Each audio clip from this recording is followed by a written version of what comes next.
All right. Finally. Hello, guys. Consummate Happy fucking Friday. professionals. Yeah, consummate fucking professionals, man. Yeah. Yeah. Daniel McQueen, thank you. Welcome. Appreciate your patience getting going here. A little technical faux pas. All good, man. Appreciate being here. It's Yeah. good to see you both. Yeah. And You're where are on you at geographically? Colorado? Yeah, I'm in Boulder. Colorado. So, Oh, cool. We had yeah, a guest yesterday from Colorado as well. Not Boulder, though. I can't lovely remember where place. she. I Yeah. appreciate being out here. A lot less humid than Baltimore area. Yeah. We Mm, have a Are weird you, one where are today. you It's from in the originally? 60s. Yeah, it's mm, 61 right now. Oh, So that's nice. Yeah, I'm where are originally you from from originally? Arkansas, Little Rock, Arkansas. So, Arkansas. yeah, Oh, wow. Wow. I moved to Boulder about 15 years ago to go to graduate school in Naropa. It was just related to my path as a psychedelic guide, but that's how I landed in Boulder. Really That's cool. like this area a lot. Sure. Yeah, Colorado's nice. We had a warehouse in Springs for a little while, and that Hmm. was fun. I got me out there often, right? So that was kind of Hmm. cool to be able to do. But skiing, my kids have found the powder lust, and so every year it's like so when are we going to Colorado? Like, so, um, It's a nice place to my visit for sure. Yeah. yeah, it is. My son's like looking at colleges. He's like, so I'm gonna go to Colorado, and I'm like, yeah, no. Yeah, I'm like, A, that's really far away, but B, like, you're never gonna go to class if you're in Colorado. Mm-hmm. Yeah, from like December through March, you will be in zero classes. Mm-hmm. So, It's cool, good to man. know. Well, Yeah. yeah, exactly. So yeah, your topic and what your path is intersects with a lot of ours. So I kind of Mm-hmm. want to not waste much time and just get into it. But how did you get to be doing what you're doing? Seems like Yeah. Yeah, great question. It's a complicated answer, but I so love I'm those. a psychedelic guide. I'm a professional psychedelic guide, and I cultivated a way to use cannabis as a psychedelic, make it more legal and accessible. And how I got into this, it's been I think exploration, consciousness exploration, has been just a lifetime interest of mine. And then on top of that, I think like a lot of people, have had difficult life experiences that required some significant healing and trauma resolution, and those two pieces came together in my interest in psychedelics. I got a master's in counseling from Naropa in transpersonal counseling, with the intention of becoming an underground psychedelic guide, an ethical underground guide, because nothing was legal at that time. Well, how Yeah. long ago was that, Daniel, by the way? 'Cause you forget that, Yeah. with all the legalization everywhere, you Yeah. forget No, that okay. it was So yeah, that I not that graduated far in long ago. 2012. Okay. Right. So not that long ago. No, Not no. A lot that long has ago, changed since yeah. then, right? So I thought I would, like again, I was part of the MAPS program for a little bit. I thought maybe I'd be an MDMA researcher guide. That research wasn't my interest. And and at the same time, I was looking at starting a family and raising babies. So underground practices wasn't appealing anymore. And then in 2014, cannabis became rec legal here in Colorado. It was the first state to be recreationally legal. And somebody suggested I try working with cannabis in the same way we would with MDMA and other medicines. And it was profoundly shocking how powerful it was. So I'm happy to share all about that. But that changed my trajectory of my life pretty substantially, and ended up writing a book called Psychedelic Cannabis on this practice. And now I have an international training program with it, and we have a clinic here in Boulder, a center here in Boulder, working with cannabis, ketamine, psilocybin mushrooms, and DMT. And all of this is like in the last 12 years, all of these medicines have become legal and usable and workable in Colorado. So definitely unexpected adventure, to say the least. Right. Well, I'll tell you what, you're the second person I get to say this to. I have been in a cannabis adjacent business for 25 years almost, and never once have I heard anybody talk about it as a psychedelic. Yeah, right. Prior to Siobhan, who was on our show Yeah. a couple months ago, where I was just sort of gobsmacked a little bit by like saying, I'm like, did I hear you right? Did you just say psychedelic right. cannabis? Mhm. Yeah. I'm sure that can't be an abnormal response, right? I No, mean, it's totally normal. I'm used like after 10 years, I'm used to it. Actually, like yeah, for sure. neutral not understanding is really nice. Sometimes people get really angry and call us a fraud and things like that. Oh So my God. Really? totally get it. Yeah, totally get it. Yeah, it's unexpected, right? Because a lot of people smoke pot, right? We've smoked pot for a long time. And, but, you know, when you read the stories or you think about edibles, like it's well known that cannabis is a psychedelic. We just don't think about it in that way because we're used to recreational doses and things. Sure. So most of the time people who are on a psychedelic trip with cannabis took too much of an edible, and it's paired with like extreme anxiety and nausea and paranoia. I don't know what you're talking about. Yeah, right. Man. Yeah, I've never been to college. Yeah. Well, a lot of us have had that initiatory experience, you know. So I wasn't dialing 911. Wasn't me. Wasn't me. Yeah. So imagine just figuring out how to get the negative side effects out of that equation and having a really good psychedelic trip. It's it's just like it was more like you're saying, it's more of a mindset tweak than like a real difficult thing to do. It's pretty reliable. So yeah. Well, I mean, set and setting is always the refrain, isn't it? Right. I mean, it's setting. Yeah. So so it's a little more complicated with cannabis. Obviously, it's dose dependent, right? So just keep that in mind. But it's also like a combination of cannabinoids and terpenes. So there's a little awareness there. And then also something that seems to be really important is cannabis, you don't generally lose your agency like other medicines. Like if you took a really heavy dose of an edible, you would, like mushrooms, or go into ego dissolution states and stuff. But generally you keep your agency. You know, you're sitting up, you're hanging out with friends, chatting, watch a movie, having a good time, right? And so posture is a thing that's actually really important for this. You have to generally invite people to lay down and like surrender into what we call a gentle stillness. And there's something about that particular posture with cannabis really helps it along. So there is almost an induction, huh? Yeah, exactly. And, guided meditation at the beginning, intentional consumption, all of this is designed to slowly drop somebody into a really deep psychedelic state. Yeah. When you're doing a treatment, is it inhaled? Is it eaten? Generally, it's vaporized, inhaled, raw flower. So the raw flower, organic. We got really good cannabis out here. So, so it's the terpenes. That's not surprising. Yeah, terpenes make a big difference. And so vaping raw flower is actually like the safest, cleanest way to take it. Edibles are great, but some people it takes 15 minutes for them to come on. Other people it takes 2 hours. And then there's that higher risk for like, paranoia, anxiety, and vomiting, so we prefer not to, require that for our clients. And when it comes to terpenes, I'm a bit of a terp nerd myself. And in Head Shop, we're actually formulating our own line of terpene extracts right now that are terpenes. Sure. They're not cannabis. And I'm really fascinated by terpenes in general. Is there a terpene sort of profile that you like better than not? Yeah, I think it's better to speak in slightly general terms here. That's fine.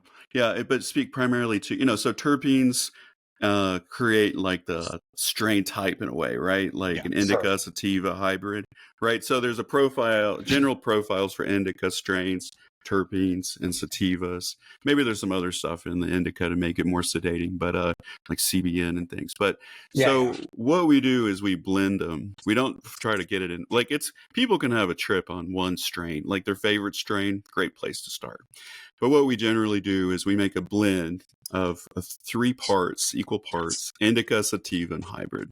So what you're doing and we're creating is like a super entourage effect, if that makes sense. Right. So because you're getting the whole spectrum. You're getting the whole spectrum. Right. Yeah. But like still nuance in that, certain indicas are better than others and certain sativas are better than others. And so think about it this way. And then the other thing we do, and this is like an open secret, it's in my book and stuff, but we add CBN to it, either through aged medicine or just like a CBN tincture. So the CBN, which is sedating, allows us to take more THC without the negative side effects. So we can have a deeper, like psychedelic experience from the THC. It removes the anxiety And something about the CBN like puts the body to sleep in a way, but because you have THC in your system, your mind stays awake and alert and present, and so it's almost like a waking psychedelic dream state. Oh, wow, that's funny. It's fascinating. Jose Silva talks about that in his inductions. It's like, you know, your body's fast asleep, but your mind is awake and alert. Yeah.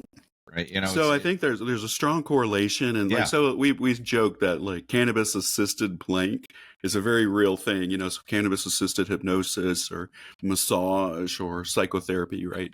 They really can complement these general tendencies of healing. That's it. Yeah. And if your body is that relaxed, what happens is you start to discharge trauma.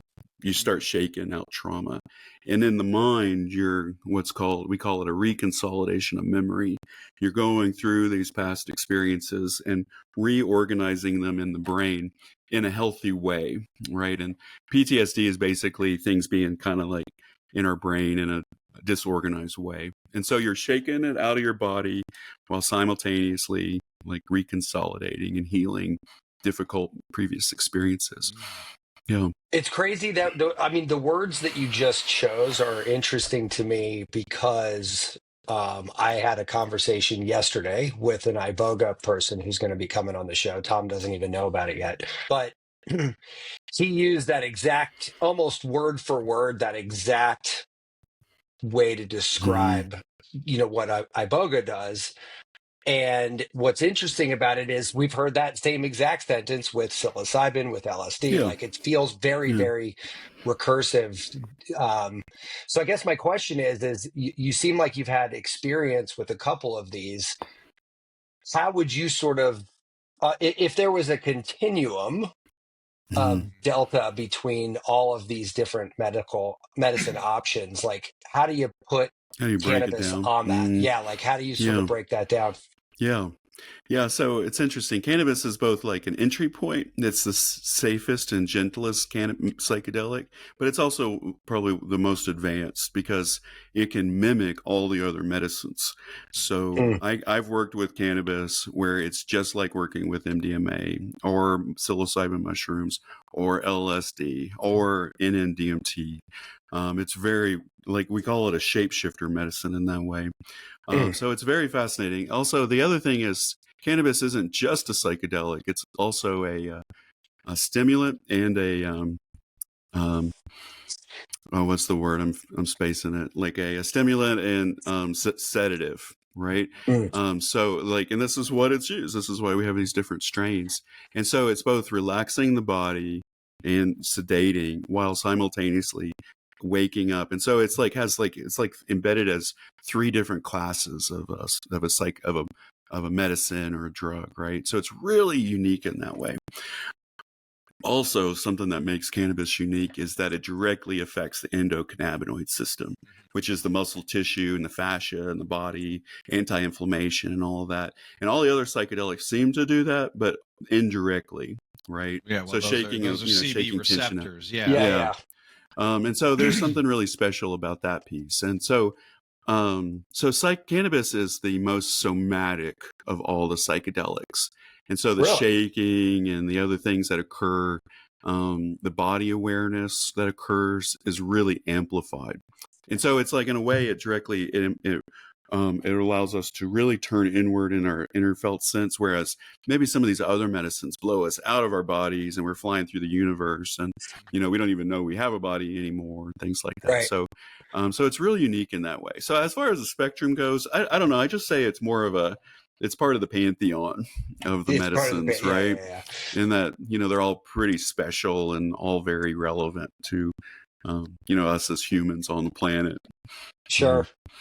I just think it's interesting that, and I, you know, I wish there was a way to actually test this on myself, but I don't think that there is. But it would be interesting to figure out sort of how each one in that pantheon can contribute individually to a general evolution, right? Like whether it's evolving out of trauma, whether it's evolving into peace, whatever you're getting out of that. Like, it'd be interesting to see the difference, because I think it's a little, I mean, I talk to a lot of people about this, not nearly as many as you do, obviously, but like, I think one of the things that recursively comes up as a sort of an issue is they don't know which one to kind of play with, right? Like, okay, like I can go do an ayahuasca trip in Mm, Ecuador, or do I do Yeah. Bufo in the Southwest? Do I mm, do, you know what I Well, mean? Like what? it's not like you go to the doctor and you get this diagnosis and here's the medicine. Right, It really comes down to, well, who the guide is yeah, and and what's the experience accessible. too. Yeah. Yeah. right. What you can get your hands on. So we can do that here now. That's so we, so a lot of people just work with mushrooms. So it's like a hammer and a nail, right? Like you work with Right, right. mushrooms, that's what you use. And it can be used in that way. But like, for instance, I recommend people don't start with mushrooms when there's real trauma involved. We work with cannabis and ketamine for that. We regulate their nervous system, resolve some trauma, and then we step into working with mushrooms. So, like there's real nuance here, and we actually can determine the right medicine for the right intention, so to speak. So do you find that approach that is like kind of like priming the pump for better growth, for better sort of growth by kind of regulating their nervous system first with like ketamine, which we know could do that real fast? Yeah. I mean, somebody's in an acute so think of this: psychedelics are what do they call that? Unspecified amplifier of consciousness, right? Right. And so if you're That's anxious, it's going interesting. to amplify your anxiety. So why not address the anxiety first? And then when you step into like working with mushrooms, that anxiety's not amplified and you're able to really deepen your inner experience. We let go of like this one time fixes everything. We think of it more as a path and a journey, and we don't want people to rush through it because then they get overwhelmed. Their nervous system gets overwhelmed by the amount they have to process. So so if somebody's super anxious, say, let's start with ketamine. Calm your system down, get you well resourced. And there's some trauma here. Okay, now we're going to work with cannabis. It's like MDMA. It's going to help you resolve that trauma, get it out of your body. Now we're ready for like transformational experiences with mushrooms. You want to work on that like generational trauma or past life stuff or like all that shit that like, I don't know why I'm this way. It's so deep. Right. Right. And then like, now you're pretty well solid. Now, like you want to explore reality, let's explore with DMT, Right. So yeah, Yeah, I want to get to that DMT in a little bit because your DMTX stuff is pretty interesting. yeah, super cool. Yeah. But that's Mhm. another thing I've never heard that, Daniel, like a likening of cannabis to MDMA. I mean, in my Yeah, mind, that makes sense. But yeah. like I've never heard anybody sort of come out and sort of describe it like that, right? Like that's unique. You got to think as it's an dose empathogen, dependent. right? Yeah, it Yeah. is an empathogen. It is dose dependent. So generally people are, think of it as like a really low dose MDMA session for like recreational smoking. But two things, it helps, it softens the tension in the amygdala. Cannabis does and MDMA does that as well. And that allows for the reprocessing of traumatic experiences through the consciousness and the mind. And these are foundational characteristics of MDMA therapy. And so cannabis is neurologically doing the same thing. It still feels good. And so it's pairing these memories with a repairing experience, and it's reconsolidating the memory. And lastly, it's directly impacting the endocannabinoid system and the muscle and the tension in our bodies, which is where we store trauma. So MDMA is like a nervous system resolution, where cannabis is nervous system and physical body resolution. If that makes sense. So it's No, really totally. great. Now you want to make me go on PubMed and look to see if I can find any research on whether or not cannabis use can like basically shrink the amygdala a little. Yeah, there's Right? one on there. I'd have to. I don't want to look it up now. That's super interesting to me, though. Yeah, it's soft. So it's that anti-inflammation quality of cannabis. It softens the amygdala, the inflammation in the amygdala. Yeah. So here's a bit of a question along that line. I mean, I know it's dose dependent. So like my question is around dosing. Like if there's a daily cannabis user for a decade, are they Yep. inadvertently doing trauma healing even at that dosage, or do you really have to kind of like go to that level, another higher Yeah, level to is get that there? considered a microdose almost at that point? Well, there's some people, some heavy users, regular users, and Yeah. so it's more about symptom management, regular use, and that's like I really support that. Like just as we use other medicines for symptom management, cannabis can be used to help treat and symptoms of trauma.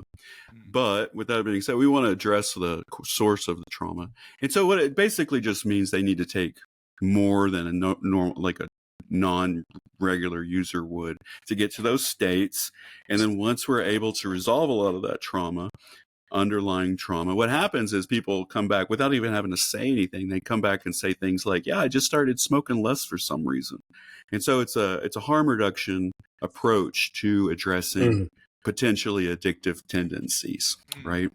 And we see this all the time. People will start using less who are regular users. So they jump into almost this like they were self-medicating. They were now self-medicating. maybe they don't need Right. this anymore. We just teach them how to smoke pot better. This is it's like, you see, there's like no judgment here, right? Yeah. Uh-huh. But that is interesting because, like, we talked to the guys a couple years ago from Hopkins psilocybin lab, and they said, it's funny, we were treating these people for all these things, and when we started to collect all the data points, we found out that like some insane number of people stopped smoking cigarettes for wasn't even part of the treatment. It just sort of came along for the ride. Other people stopped drinking as much alcohol, either altogether or just part. I mean, so they were finding out all these things. They're like, wait, you came in here for PTSD having nothing to do with smoking cigarettes, but now all of a sudden you just mysteriously stopped smoking cigarettes. That's interesting. But it's funny, I'm hearing a little bit of that in what you're saying here is, that there's this harm reduction sort of outcome. People feel better in their bodies when they're not as traumatized and they're not as tight and anxious and stressed. So of course they're going to start using less. It's just like they won't be drawn to it as much naturally. And then, with like big things like tobacco and alcohol, like I'm not saying these are cure-alls, and I want to be like super clear about that. If there's real addiction, we would just pair it with addiction counseling practices as they're going through the processes, just to amplify the effects and make sure they're really safe. Yeah, it's totally doable. I It's love totally that doable. You just said that, because that's kind of like a return to the original 12-step program, right? We're not talking about LSD use, but there was a psychedelic component in that original 12-step. And then when it got a very Christian slant, they said, hey, you can't do the LSD if you're trying to. Yeah, they threw out the most important part of the treatment. Yeah, right. It's frustrating. Well, interesting. This iboga thing. The reason I was digging down that rabbit hole is like Texas just legalized iboga. Yeah. And there is a slew of states in line doing the same thing. I can't imagine Colorado. How and crazy Oregon is it that it was Texas? Yeah. I know, out of all the states, man. Out of all of the states, that would have been the last one I picked. Yeah. Well, there's some money involved in these decisions. Well, that's very true. That's very true. There's some Republican. I mean, this isn't a left-right issue anymore. It's a money thing. Colorado has already legalized ibogaine. Really? Through the personal use side, they put some restrictions on it to regulate it because of it's very dangerous. It's the most dangerous of all the medicines. But isn't that interesting? There are safer treatments for PTSD than iboga, right? But more power to them. This is a multi-pronged movement. There's a 1,000-pronged movement. So I'm all for that. I just think, iboga, can be a 2-day trip, and some people it can be a 5-day trip, and it can also impact the heart, right? So, what if there are like little gentler ongoing practices we can do? But yeah, I'm a fan of all the medicines. Well, I think the thing that stole the headlines there was that they had an 80% single sitting cure rate for addiction. Yeah, that's huge. Fuck yeah, and a 95% on a second sitting.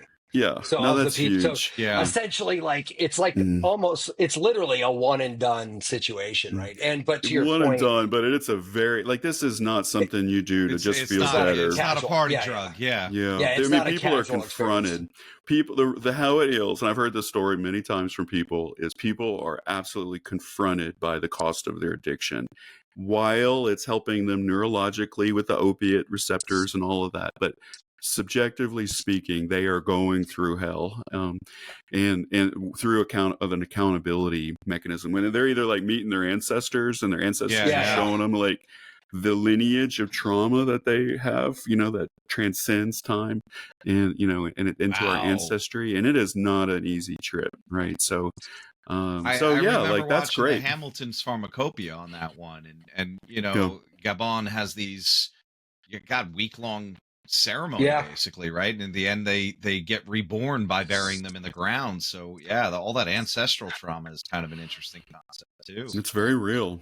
Ancestral trauma is very real. Yeah. He said literally in my call yesterday, he said in these exact words, he said, there is nothing interpretable about Ibogaine. He said, it is crystal clear, black and white, right up front. You don't have to, he's like LSD, MDMA, there's an amount of interpretation. What does the horse mean? What does purple mean? What is, there's some sort of interpretation layer. He goes, not here.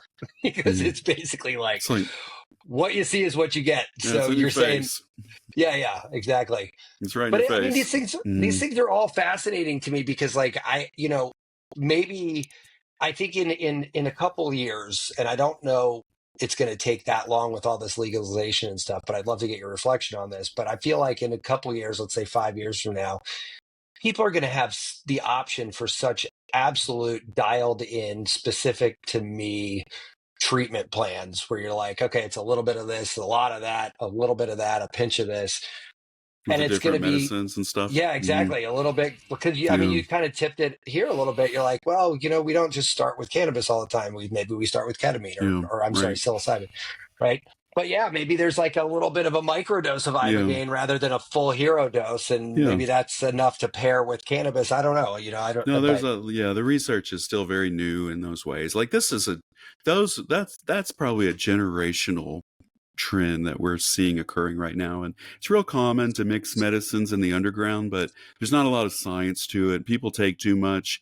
And liability wise, like, just doing this work above board, like you can't really get insurance for mixing two medicines in a single session. It's just like, it's got to be mushrooms or cannabis or ketamine, so there's just like some weird societal, barriers to that right now. But yeah, we're going to see this. And, so dosing, typically dosing is very intuitive with psychedelic medicines. And I have an issue with that in a way, but, when you dial in the dosage to the milligram, there's like multiple levels of intention that you can create with a medicine. And that is in itself what you're describing is dialing the dose down to the milligram to match the intention.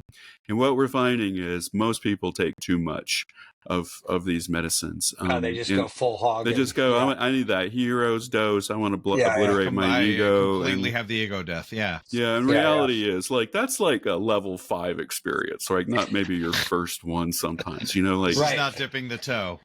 Or if you have OCD, for example, and have a hard time letting go, that's going to be a very difficult and scary experience. Right. And so we've learned to dial things down for particular traits and characteristics and intentions and things. So I think I think dosing is going to be the next, really paying attention to dosing and then combining medicines in this research. Maybe we'll see. We'll see. Everybody's doing it anyway already, right? Sure. It's a wild west, but that would be my hope. That is the only problem with this whole thing. As much as I'm sort of a live and let live kind of guy, I see these people just spinning up retreats, and they'll charge 20 grand a person to go, and you don't know what's really in it. They always do the same things. There's an EMT or a doctor in the house kind of thing. Here just in case. Yeah. Just in case. But like that just in case kind of feels like you don't really know what you're doing. I mean, it's like, I don't know. I don't know anybody who took acid and needed to go to the hospital, right? Or more mushrooms or weed, right? if you need a doctor there, I'm wondering what's happening. What's What are you going doing? on? Yeah. Well, maybe right. it's just a cover your ass kind of thing. We screen the hell out of people, and we know what to look for. So 95% of it's in prevention, and these are the things, like, some people don't know what they don't know, or they're inspired by the medicines in such a big way that they, feel called to immediately begin guiding without training. These are weird glitches in our community, but these are fixable through proper education and right relationship to ethics and boundaries, right? But yeah, it's probably a CYA thing in that regard. But MDMA can hurt people if used excessively. Ibogaine is a 1 in 100 chance of causing a major heart episode. Wow. I didn't And know that. crash carts are required at these Ibogaine clinics for these reasons, and they're using them every week. This is the things that people don't really get. So physically, though, you're right. Mushrooms, LSD don't kill people, but what they can do is cause, like, a overly strong dose or too frequently of use, it can cause real significant mental health disorders. It can amplify psychosis. It can amplify mania. It can make you dissociated. And then none of this is good for a community, right? It also increases negative personality traits. This is when it's used out of alignment, right? And overuse, right? So the more we own and honor and acknowledge the double-edged nature of this work, the more we can reduce those outcomes and increase the potential. So that's why I really like to talk about that. What are the negative parts that you were just talking about? Like, is there a couple examples that I'm just curious what that sort of is, like the negative personality traits, I think you said? Is that what? Mm-hmm. Well, like what? Like being a dick, or like biting your nails? Yeah, or what narcissistic. Narcissistic. I know exactly what you need. I'm a guide. I'm a guru now, and because I've had this religious experience. You are the way, then the way. And even if you don't want to do it, this is how we're going to do it. So it's like a consent violation. I see. Because I know better than you. Things like that, or even antisocial behavior. I'm going to use medicines to manipulate people and control them. Like, these are things that fucking happen, and I'm not okay with it. And there's a lot of sexual. I don't know how. Like, I don't want to over exaggerate these concerns, but there's an active case right now in Colorado where a guy slept with their client when the person was peaking. And that's rape, that's just straight up rape. You can't give consent if you're not in your right head. Yeah, that's no bueno for sure. The delusion is like a delusion of, I've done mushrooms once, I was inspired by it, and now I'm a guide. That's like just straight up delusion. So Matt and I know somebody. I'm not going to mention their name online, but one of my friends one of our friends has been trying to convince me that this person's a great person. And I'm like, no. She went to the Amazon. She did ayahuasca. She came back. She's a shaman. Yeah. And I'm like, what other profession does that? Yeah.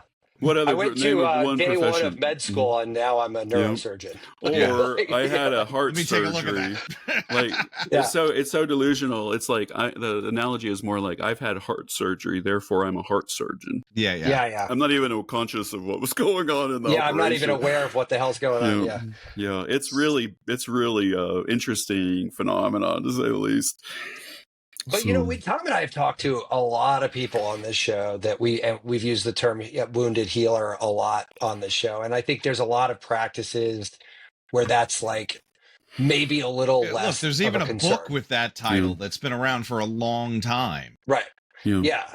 But like, people are like, we've seen this with EFT, with internal family systems, with NLP, like, a lot of things like that. But like, look, like, if you tap wrong, mindfulness retreats. Yeah. Like, if you tap wrong, who fucking cares? Like, you're just tapping. You're not going to hurt yourself. Yeah. Yeah. Like, you're not going to hurt yourself. More importantly, you're not going to hurt other people. I don't give a shit how you hurt yourself. If you're an idiot and you do something dumb, that's on you. But if you do something dumb and it affects other people, there's a huge jump between those two things in my mind. Right. Yeah. Like, and if you tap wrong, all right, so you look like an idiot, but that's the worst case. You kind of look like an idiot if you tap right. Too. If you tap right, you still look like an idiot. Believe me, it has its roots in acupuncture. I believe heavily in it. It's just, No, I tap probably 3 or 4 times a week. You look like an idiot doing it. I completely understand that. But I'm not running out being an EFT specialist or coach or whatever. Well, without the or training, guide. without the experience, without yeah. I mean, so it's one thing if it's a somebody's psychedelic. called to These are something, profoundly potent medicines, especially at the doses. Like, so again, like an uneducated guide will probably provide way too strong of a dose. And so now that you want to hear like the analogy I've been working on, it's like going on a guide trip down a river. And, you know, like here, there's, you know, like rivers people go down. You need real training for that, right? Mm-hmm. But say you're inspired to do this, and instead of going to get your training, you just rent a boat or buy a boat and you invite people, charge for it, and you go down the river. Most of the time, it's totally fine, right? But the analogy breaks down where, like, it's not just the same river. Each person has a different river, and some of these rivers have like major waterfalls and rapids and things like that. So just because you know how to ride down your river has nothing to do with the ability to like navigate spaces that come up out of the blue that are extreme, you know, and that's where people get really in trouble. So it's like a false sense of security. Oh, I've done this, no big deal. You just give mushrooms and you sit there and whatever. And so I tell people administering a substance or a dose is just 1%, 10% of actually being a guide. You got to do screening, prep support. You got to know what you're getting into, how to handle trauma, and how to navigate crises in the moment. And then you got to make sure they're like stable on the other side and in a good place. And none of that is recognized when somebody just becomes a guide or shaman. Right. So and that so that's my current analogy right now is this kind of river idea. I think that's a great one. No, that's a great one, actually. I mean, you're only the captain of your own ship there too, you know? Right. Well, just because like you can handle an ego death doesn't mean other people can. Right? Sure. And like, I'll tell you, man, like it's when things go wrong, which kind of, and the integration piece, those are the two spots where I think it's the most like scary in my mind because without the integration, I mean, that Iboga guy, he said there's a 12-hour integration period that comes right after a 12-hour trip. Like that's a significant amount of time. And if you're not with somebody who knows what the fuck they're doing, like you could best case scenario, you was just wasted 12 hours. Worst case scenario, you've patterned the wrong thing. Right. Like I don't know that that's like where you want to be, right? It also sounds very much akin to like without that training. Now I just got high with a stranger. Yeah, you know, it's like, what did you do? I just got high with a stranger. I just met this some random dude. We sat down on the couch. Yeah. I'm a guide. I get paid not just for what I do in the session, but what I can do if shit goes wrong. Sure. And you know, and I take full responsibility for it. And most of the time, I know, like this is where the real skill comes in, is seeing the crises before they happen and working with them in a way that like you get all the benefit of whatever that release is without all of the fear or potential danger. And that's a real skill. And I most of what we do as guides is an invisible process. So it's hard to name and people can't see it. And most of the time when you're a really good guide, nothing difficult happens. And so you don't see the skill that occurs. And so somebody going through that, it's like, they just sat there. I can do this, you know? Right. You're like, meanwhile, I've done 87 things you didn't know about in the last 20 minutes. There was a waterfall and there was a waterfall rapids that you did not see because we navigated around them. Yeah, and it's not just a friggin' waterfall. These are like black holes and gateways to hell. Yeah. That's funny. Like really big experiences. So sure. Yeah, and that part's scary too, because as of somebody who's not under the influence of those medicines, like that's not a real, like there's not a spaceship in the room, there's not a dead ancestor smacking them in the face, like all that stuff. Well, however, man, I would say it's very real in their mind. It's just that's what I'm saying.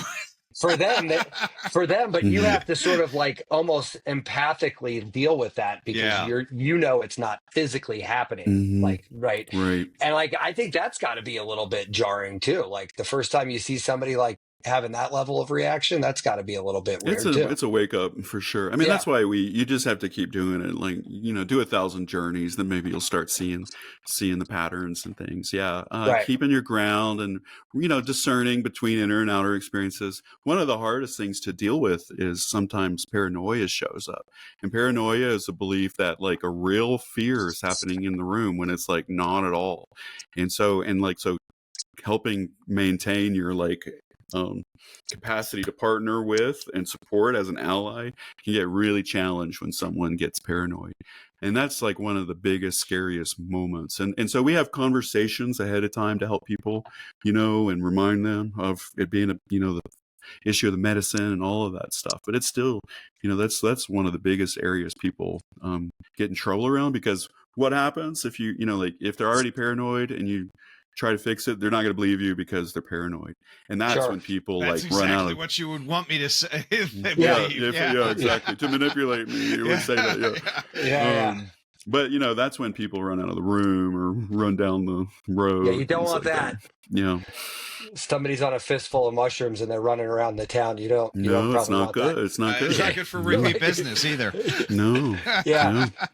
Yeah. We hear, that hasn't happened in our center, but we work with people who have had that happen to them, and it's always a traumatic experience for everybody involved. And sometimes police get involved, and sometimes these people will assault the police, and sometimes the police will, out assault of fear, back. will kill people. This happened not long ago. There was a young man having a mental health crisis and on LSD, but they shot him. They straight up shot him. Wow. He was threatening people and other things, but like that could have probably been de-escalated. So these are real. These are real medicines with real consequences and shouldn't be taken lightly. But when you take care of all the safety and all the ethical dilemmas and things that screen and support, really can be the most profound healing experience of someone's life, right? So this is like, we got to own that polarity. Sure. Yeah. It's funny. I always think of this a little bit like my brother's a pilot, and they have this huge checklist that you have to do every time before you turn the engine on. Yeah. And those guys have done this 10 million times. They could literally just get in there, turn the key on and roll. I'm sure they if they didn't have to go through the checklist, but that checklist, I'm sure that every time there's people are like, oh shit, I didn't even notice that, or I wouldn't have noticed that, or whatever. That the checklist is important, right? Like it's like keeps you. Well, the risk or at least the cause potential for harm is so high that it's ethically required. They've actually done studies and have brought in checklists into surgeries, and they found that surgeons do better, instead of memorizing all the steps, to just have the checklist, and it actually increases the efficacy of the surgery. So yeah, we have checklists in our program. And then I looked this up just using the idea of the pilot analogy, is that to be the head pilot of a large plane like that, it's 10 years being a co-pilot.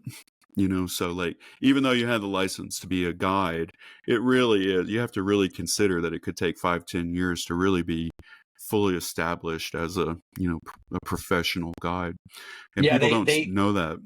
They called that out with Sully, who landed that plane on the Hudson River, right, like years ago. Yeah. And that guy was a military pilot on top of a commercial pilot, right? So like he had literally done all these scenarios that nobody had ever done, and nobody plans to land in a fucking river. I promise you that. Like, yeah, especially that river. Especially that river, yeah. But like you're sitting there going, they were very lucky. They were very lucky, but they needed that guy, and they needed that guy. Absolutely, like he was the only dude who could have pulled that shit off. Yeah. Even my brother was like, "There's no fucking way, dude. This is like a 1 in a million landing. Like, there's no it's very difficult. I mean, people could theorize how to do it, but that sort of that was a very tactile experience, right? Like, if there's no autopilot that's going to set you down gently on the Hudson River, right? So that only comes from doing it a bazillion times and knowing the nuance and the inside out. And I think it's like getting a muscle memory. It's like it's a capacity that transcends just rational knowing how to do something. And the only way to do that is through practice. And that's what we call experience. Like, it's a really important factor in being any profession, but particularly with the guide.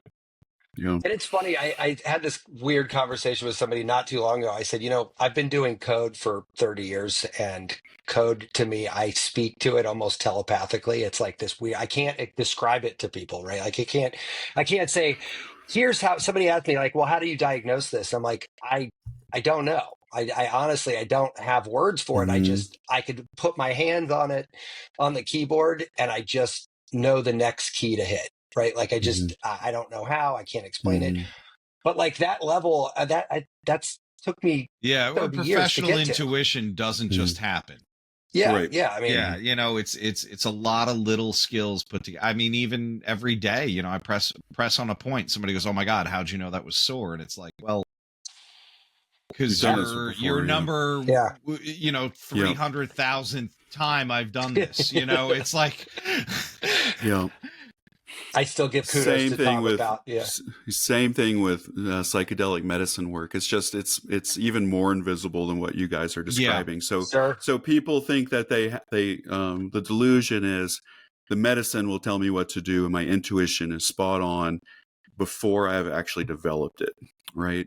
And it just takes time, and there's nothing wrong with that. The calling and the desire to be a guide, nothing wrong with that. But it does get a little glitchy. And we call that magical thinking in psychological terms, right?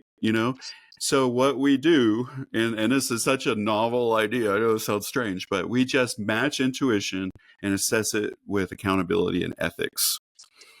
Oh, and that's wisdom right there. That is wisdom right there. Yeah, exactly. And if your intuition is incongruent with ethics, don't do it, right? Right.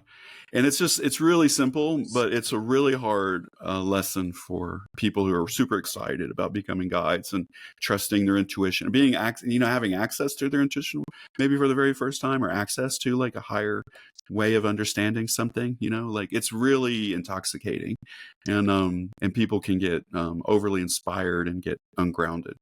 But if they come to training, we try to get them aligned with practices, accountability, and then just basic ethics, and that it works. It really works. Yeah, in my mind, I'm envisioning the prototypical human that you're describing right now, and I'm guessing that person doesn't even have mastery over tamping down their ego when it needs to be tamped down, because they just had the first experience in their life that wasn't ego led, and now they're like, they get that God complex. Yeah, right. And then I feel like those decisions get muddled too between like ego and intuition, right? Like it's like, yeah, not really. Shadow. It sounds almost addictive, it's shadow, right? And like shadow's real tricky, ego's real tricky, right? Yeah, but all of this is discernible through practice, and like you said, like internal family systems, and but that all takes time, and you're gonna be like, one of the things I think people don't realize about being a guide is like it's really challenging. There is some sort of synchronistic phenomenon where the client is going through something, whatever they're going through is somehow reflective and can be very evocative and triggering for your own personal process. And that's how we help each other wake up. We help, we reflect each other. And sometimes people aren't ready for that side of it. So what happens is they shut down even more. And then that's when it gets really out of alignment, right? So it's a really fascinating phenomenon. I call being a guide as like a fast track on your evolutionary process, because you're just repeatedly, weekly confronted by like really core human things, and it requires resiliency and compassion and acceptance, and all of these things that are easier said than done. Yeah. So I want to kind of hear a little bit about the DMTX that you're doing, because that is something that I've never talked to anybody about, actually. Got a couple questions on there, but I mean, can you just tell me what got you down that rabbit hole? It seems to be a little different than DMT. I don't know anything about it, so I was hoping maybe you could kind of shine a light on this a little bit. Let me give you the quick 101 about it too. Please. So DMT, dimethyltryptamine, this is the NN version of it, was studied by Rick Strassman in the 90s. He wrote a book called DMT, the Spirit Molecule. That experiment really activated this new cultural renaissance that we're in around psychedelics. He's the first to break through the FDA and the DEA blockades and things. So really inspiring work. DMT by itself, even injected or smoked, is really short experience, 4 or 5 minutes, where you're in this peak space. It's hyper visual, and it feels, quote, more real than real. And people regularly meet entities or aliens or spirit guides. It's really insanely evocative and Yeah. existentially, it's just a big conundrum. And it feels more real than real. So imagine having the most bizarre experience you've ever had in your life, and it feeling more real than real. It's an issue. So he and Andrew Gallimore is another researcher who used Rick's data to propose that we could create a continuous infusion of DMT, because there's no tolerance effect and it's very fast acting. Continuous infusion using medical technology to just keep you in the DMT state. And that's called extended state DMT, or DMTX. And that's what, there's a researcher in London, and there's some other researchers doing research on this now. But I don't have the capacity to do like university level research. And so we were looking at figuring out how to do this in a way under more of a religious pattern or a model, and something we could do legally. So I've been working on this thing for 8 years. I was deeply inspired by this idea. It's like the opposite of cannabis, right? Like, cannabis is scalable. It's for trauma resolution. It's for, like everybody. DMTX is like the most advanced practice we could consider manifesting as psychedelic guides, the hardest to do. It's like very technical and nuanced, not for everybody. Like, so I thought of this as like the most advanced practice a psychonaut could do. And I love my work as a guide and healer, but like, I don't want my life to be fully identified with healing people or being a useful tool for the resolution of trauma by society that's causing all this freaking trauma in the first place. Right. Like, I don't want my identity to have to be like legitimized by like me helping society. I want to just be my own self-expression. And so that was my idea. It was like, I'm going to do this work because I really just want to do it. It's really interesting to me. And so it took 8 years. And during that time, DMT became legal in Colorado under the personal use model. So like, I was primed to be able to offer it, and then it became legal. And so long story short, we've completed 32 extended state sessions.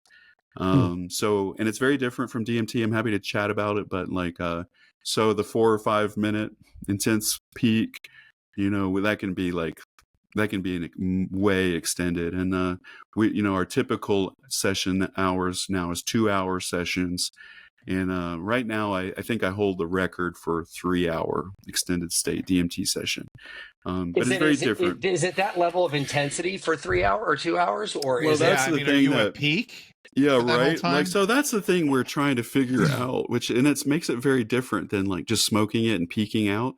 And we're trying to so one of the biggest complaints about DMT is the rush and the onset. It's just like way too fast. A rocket ship. You're blasted So off. it's like, it's like a switch, and all of a sudden you're in another reality. And as soon as you start getting a handle on where you're orienting, you start to come back, right?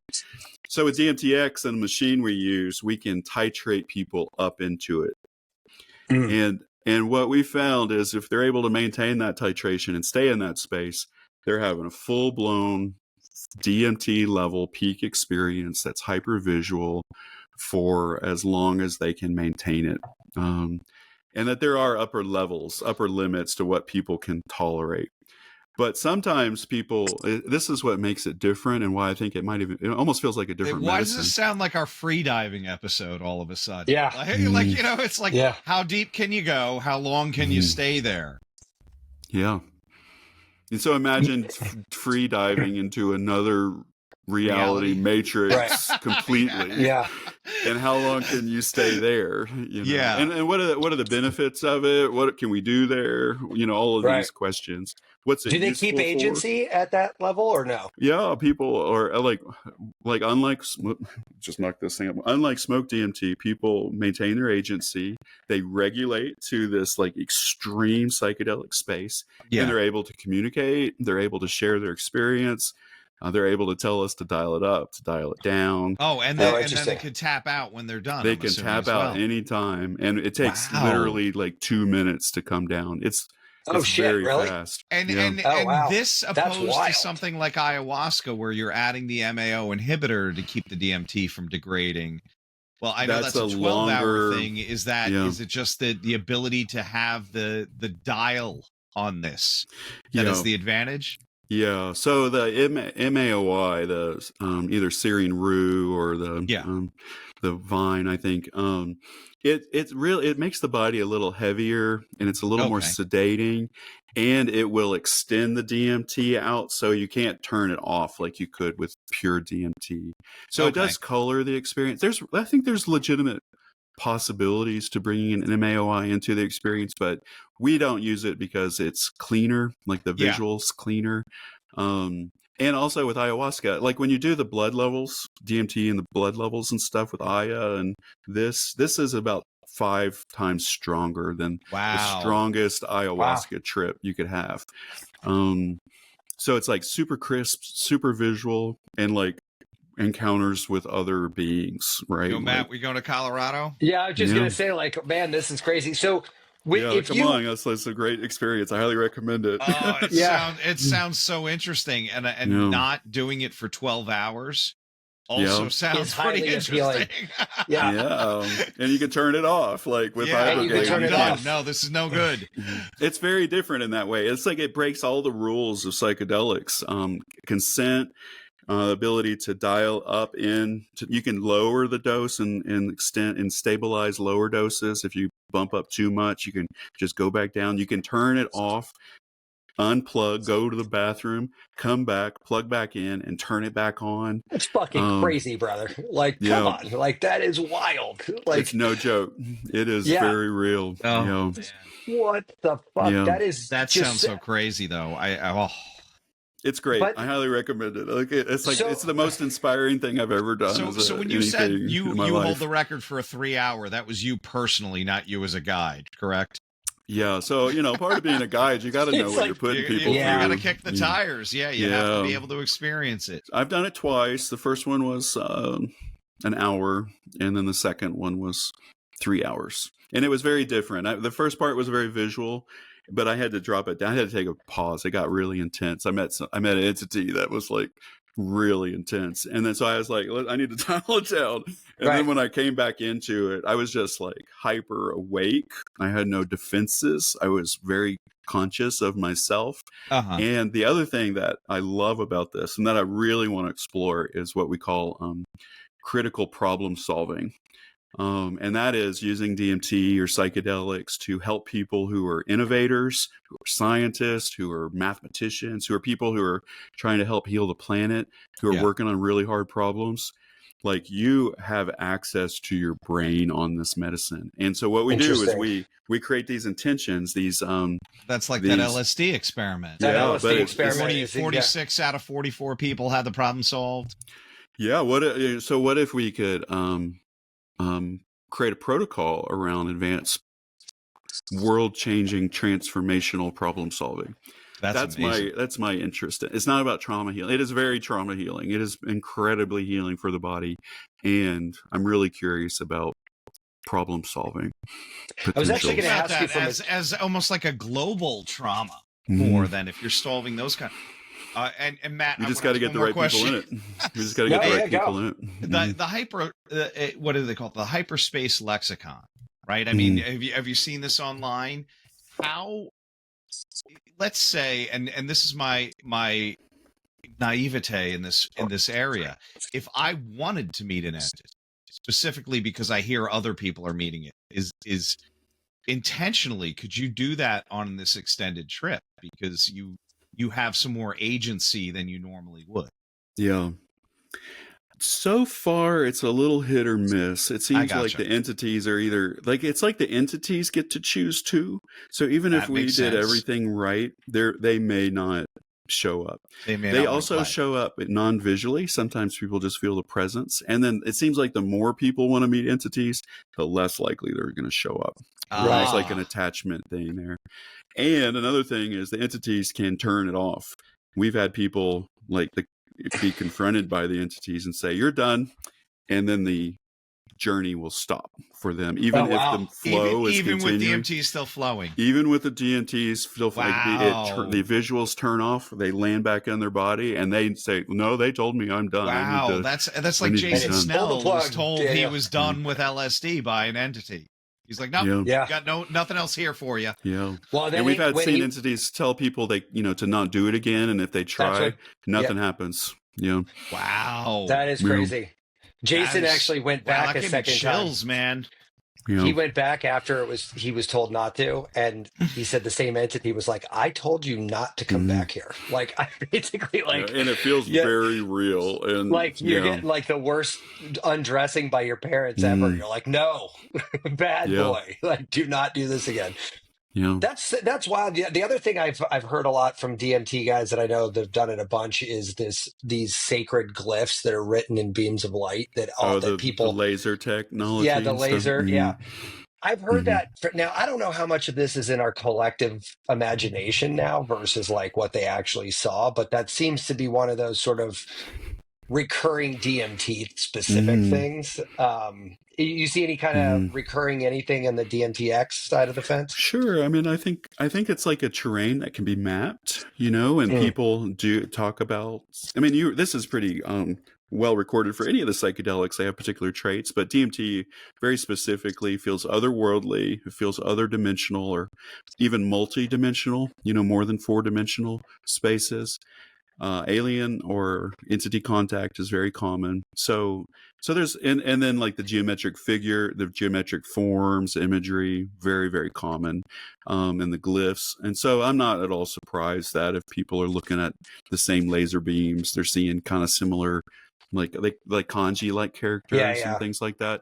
The problem is it doesn't really prove anything, and I think that's important to name here is like we can't prove the realistic nature of this through subjective phenomenon like that. And so that's where people might get a little kind of weird, right?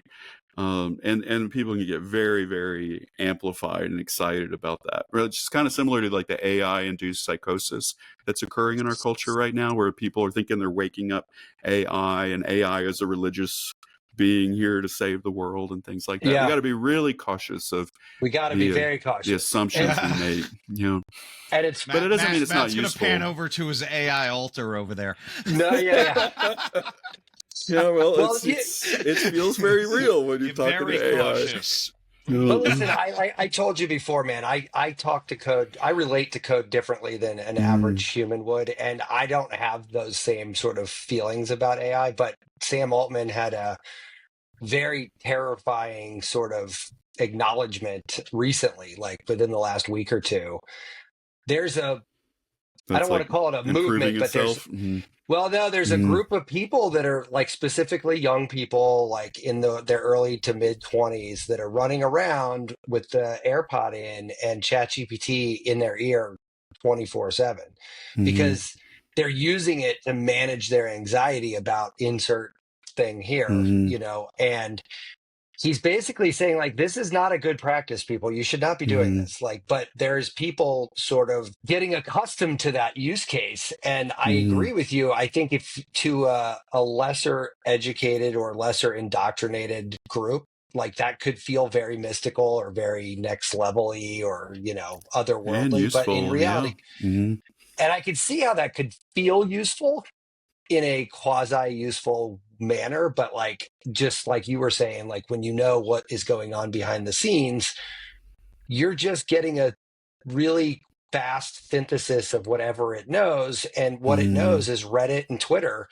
Who the fuck wants to model or pattern behavior after those cesspools, right? Like that's and like I'm like, but you can't talk somebody through that. It's very hard to like make somebody aware of that, and especially if they are finding value in it, it makes it even harder. You're like, you're not, this isn't doing what I think you think it's doing. So imagine that same phenomenon occurring with psychedelics, where you're not just having a conversation with this, this other being or something like that, but you're having a visual experience that feels hyper real, and you're flooded with chemicals in your brain that make it feel very, very good, right? And so like we have to be really cautious around like discernment of the neurological consequences, what we're experiencing, is it useful? Right. And then like I can have really profound experiences on these medicines, but I generally pretty stable. I'm not going to go psychotic necessarily.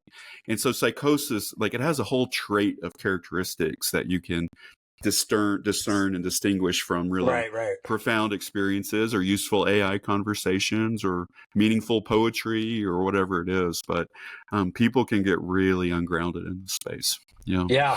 And I know it sounds like almost, I know we don't look at psychedelics as addictive, but that experience, I think, has an addictive component. And then I see all these kids that the incidence of cannabis-induced psychosis in young males in particular is kind of something no one talks about either. But I'm, talking to my son about it. I'm like, you're in the prime of this cohort, right? Like you don't want to be fucking around with this necessarily because it's not. You got the whole rest of your life to play around with this. Like maybe we just kick this can a little bit. Yeah, it's all about dosing as much as anything. I know. I keep going back to that, but like, what if? I mean, when you're that age, don't use strong concentrates. Like smoke old school joint with your friends or whatever. But Well, but that's the thing, that's too. a real it's thing. Not the 70s joints anymore. Yeah. But in the 70s joints, we could agree that motor breath testing at 33% is probably a lot higher than it was in the 70s, but it doesn't hold a candle to the extract of motor breath at 93%. Yeah, you're like, holy fucking shit. That is like mainlining THC at that point. You're just like, Daniel, listen, I could talk to you all month about this, man. I hope that maybe you'd entertain coming back sometime to continue talking about this because as we get more of the DMTX, as you kind of dive deeper into that, I'd like to hear more of that. Yeah, let's do it. I'm really inspired by that, and I'm ready to start talking about it. So it's legal here. It's just like totally blows my mind that like we're able to do this work in Colorado, and it's hard, so I just have to keep going back to that. Like, let's talk about this. I might have just pulled up the Southwest website. How did they get DMT legal in Colorado? That seems like a moonshot to me. But so Colorado has two regulated pathways. One is personal use and decriminalization, and DMT was added to that list primarily to support religious ayahuasca communities. Oh, I see. For the religious use and things. But in the law, it doesn't say ayahuasca; it says DMT. And so we're just taking a very novel application. It's not even a loophole. It's just this is what we the language of the law. It's the language of the law, and I can, as a guide under the personal use side, I can charge for harm reduction services, and I can give you the mushrooms, and I can sit for you. But as long as I'm gifting you the mushrooms, I can charge for my services. So, that whole thing. How well written is that? That is extremely it was very intentionally written that way. I know the lawyers who wrote it. Yeah. And on the other side, there's this whole regulated access side where you can go through training and get the license. And I have a training program that's licensed by the state. So it's just like with anything psychedelic, we like to do a lot of both ands and do everything at once and all of that. So both That's are beautiful, legal. Though, man. Yeah, both That's are legal. Beautiful. And you know what? I at some point we're going to collectively wake up, like having states where you can buy beer here but not there, or you can't buy it in a grocery store, or you can't do it on a Sunday or something. I'm like, these are fucking stupid arbitrary rules. And they're stupid arbitrary, and like so. I look forward to a day where maybe we get our shit together and we're like, look, we just don't need to be so semantically surgical, if you could imagine with that, about things like it. Just fucking do it or don't. Like this whole thread a needle with words chosen very specifically. Just as like, I don't know. Yeah, we can do it, but it's like still feels like a lot of effort. Like just fucking legalize it. If we're here, just go the rest of the way. A lot of charge around something as simple as a little flower or a little mushroom. Yeah, it's crazy. A lot of charge around that. Yeah. So where do you want us to send people? How do you want us to sort of spread the word? Like, what's I appreciate that. How can we promote you? Yeah, appreciate that. You know, the easiest way is a website called psychedelicshine.com. And that links to all my websites, my training programs, my center here, and the DMTX program. So that's just a really great entry point and easy entry point. And people can sign up for like discovery calls and learn about our training. We have regular meet and greets and things like that. So I would say just sign up for our newsletter through those links to get started. So, yeah. That's easy peasy, man. Happy to check in with people, you know, and DMTX is my passion. We're taking a pause from it as I reorganize my whole life to do it as good as I can. And we're going to jump back into it again this fall or so. So late at the latest, early next year. So that, you know, that's where I want to keep growing into for sure. I'm guessing you're not taking people down that road on their first experience, right? This is not a 1.0 or. Well, a few people don't have a lot of DMT experience, you know. So the thing about DMT is like, maybe we don't recommend the smoking and blasting off into the universe for your very first time. Maybe this is the better way to offer an introduction to DMT, right? Sure. But we work with people, like they have to be emotionally mature, psychologically stable, and then like some psychedelic experience is totally required. So it's not for newbies at all. Yeah, this isn't my first trip. I'm going to go in and sit down and get an IV bag. Yeah, let's hit it as hard as we can. Yeah. Dial it up, dude. Dial it up. Yeah, well, we explored those. We explored those heavy dose edges, and people just like your body can't tolerate it, and you know, and they needed to be turned down pretty quick. Yeah. It's fascinating. I'm going to have to think about this for a while because this is like a very fascinating toggle that doesn't exist in the world. I mean, you can't even do that. You can't do that with anything. You can't do that with aspirin. Like the only thing you can do is take a small, you know, you could take an Advil, 200 milligram Advil, and then take another 200 and then another 200 and another. But you can't, if you took too much, you can't undo it. You can't just be like, you can unscrew a light bulb, I believe is the joke.